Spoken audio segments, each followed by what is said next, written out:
So in reflectivity, you see the intensity and the shape. Here's this little hook with the tornado. But in Doppler, you see this little bright spot next to a little bright spot. This is the tornado. Now, this, you got to sort of train your mind when you're working with radar in tornadoes. The bright colors aren't intensity. The brighter the color to us, the faster it is moving toward or away from the radar. So what we do is we look for what's like a little couplet, a bright spot next to a bright spot. Now, why is it a bright spot next to a bright spot? If the radar is looking at it, it's not going to see, targets moving this way, only toward and away, because targets moving, across the beam are going to look like they're not moving at all to us. So on our radar screen, we have reflectivity on one side. Here's the intensity, and there's the little donut where the tornado is. And the radar's up here, and you can see this kind of brightish color next to a brightish color. On this particular day, there was this tornado not far from the radar, maybe about 5 miles. But then 30 minutes later, we followed this tornado, and it got brighter. This is reflectivity. It's real intense. We're getting a lot of return. This is pieces of houses and stuff sending radar energy back. And then here's the tornado in Doppler mode. Here's the winds moving toward and away from us. You get these winds. And then we have a scale down here. And if you look at the brightest spot here, down to here, it's about 90 meters per second, which equates to maybe 210, 220 miles per hour. And so at this point, and we're collecting data, it was going through a town and doing just tremendous damage to this town. Well, some of the problems with radar is that the Earth has a curvature, and the radar is fixed in one place, and the beam goes out.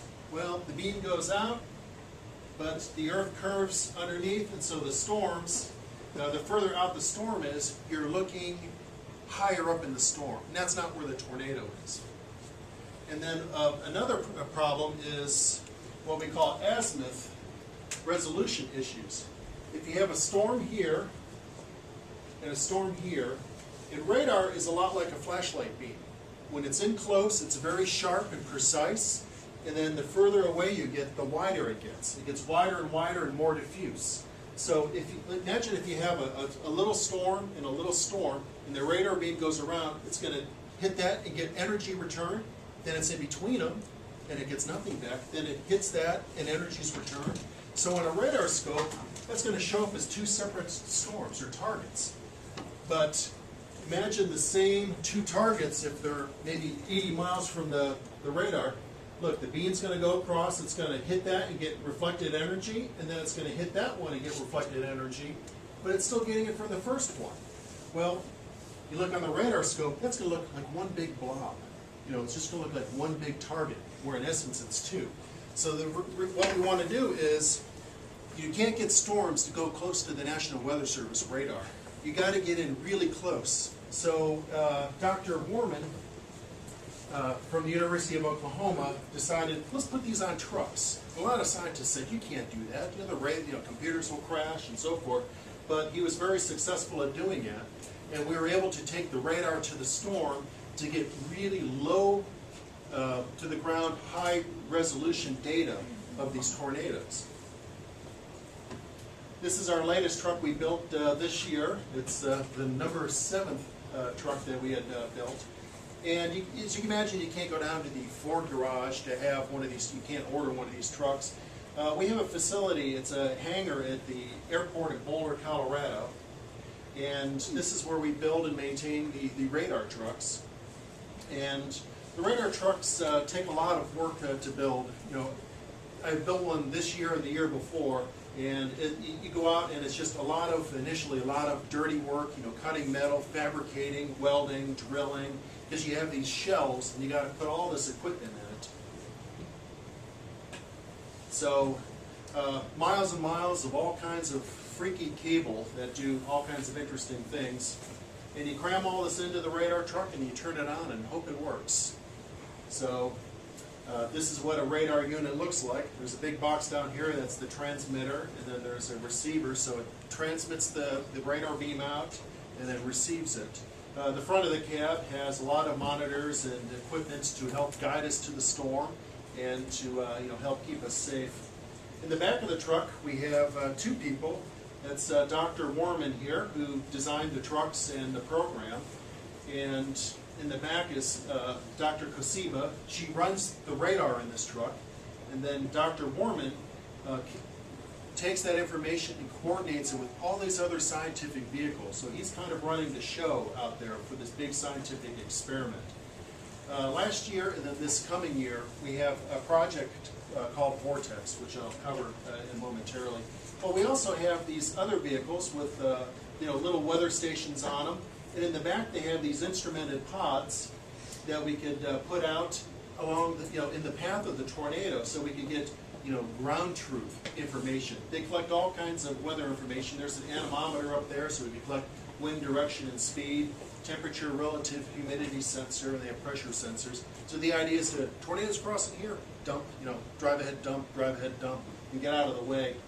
Well, about 8 years ago, we had a filmmaker who makes IMAX movies come out, and this filmmaker wanted to shoot an IMAX movie of the tornadoes, but he used to just put it up on a tripod, and he realized, hey, it rains out here, you can't get close. So he just conceived this idea of building this armored car called the TIV, short for Tornado Intercept Vehicle. It worked fairly well. He wants to get in the tornado, so he got funding from the Discovery Channel, and he built TIV 2, and it's just an armored car. And the relationship was that we gave him guidance into the tornado, and we'd say, tornado's too strong, stay out of it, or tornado's strong enough to survive. So he allowed us to put weather instruments on it so we could get measurements inside the tornado. If you know my son Freddie, he's now in 9th grade, but he came out last year, or 2 years ago, for spring break. Got to meet everyone and helped us build one of the new radar trucks. But this year we had Project Vortex, this past season and this coming season, and now you can see every one of the dog is radar trucks, because Dr. Worman proved that it could be done. And this is a group of about 100 scientists and students from universities, about 12 universities and government facilities across the country, who are coming together and coordinating with all kinds of vehicles and all kinds of experiments, trying to get information on tornadoes. If we learn more about them, then, again, we hope we could help save lives down the road. So, all kinds of vehicles. This is a field coordinator vehicle, which helps, get us to the storm. And then Dr. Warman, helps guide the vehicles around the storm. All different types of instrumentation from different projects. Those are all our pods. And these are vans with weather stations on them. They drive around in the storm and get beat up by hail and get stuck in mud, and they have a good time.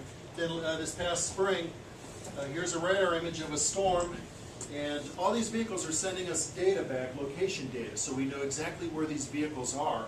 And Dr. Warman is plotting them. So here's one of the radar trucks. We have different radar trucks, so we know here's the storm. It's going to come through here. So he coordinates where all the instrumentation of these vehicles are going to be, and the storm goes through, and then we collect all the data on it. Well, this past year, we had in Wyoming this tornado. We were on it 10 minutes before the tornado formed. Lasted 25 minutes, came right into our network, and then it dissipated. So we got the whole life cycle. And tornado was fairly significant. Unfortunately, it came right at our radar truck, so we had to get up and move. I would rather stay there and watch it, but we're driving a ways, it's right out the window. But it's very exciting. The most